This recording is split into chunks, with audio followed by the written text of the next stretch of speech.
Sadly much.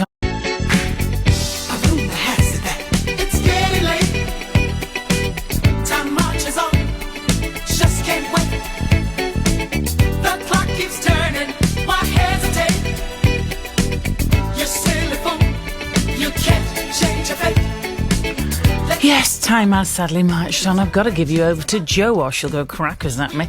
Enjoy her, and I'll see you tomorrow from 4. Thanks for being awesome. This is Radio 2 on the BBC Sounds app, on your smart speaker, and on 88 to 91 FM.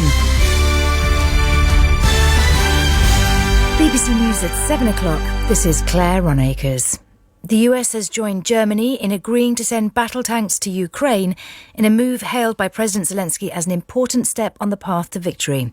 In an address from the White House, President Biden said the US and Europe were fully, thoroughly and totally united in their approach to the conflict.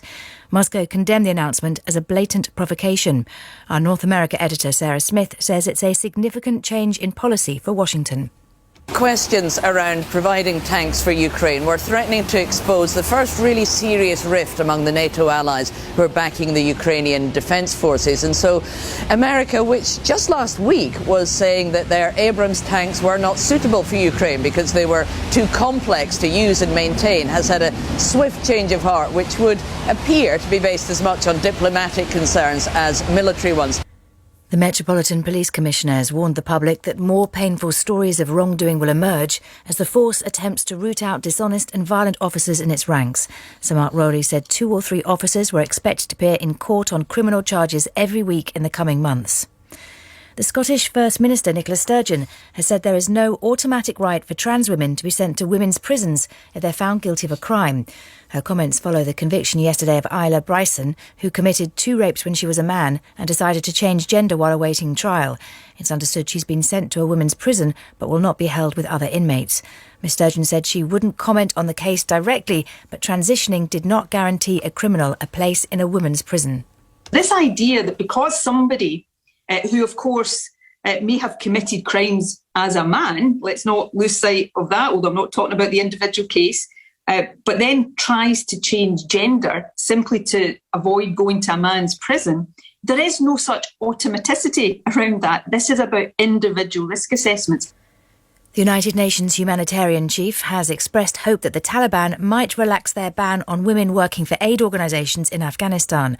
Martin Griffiths told the BBC he's hopeful women will be able to work in more sectors, even if the ban itself is not reversed.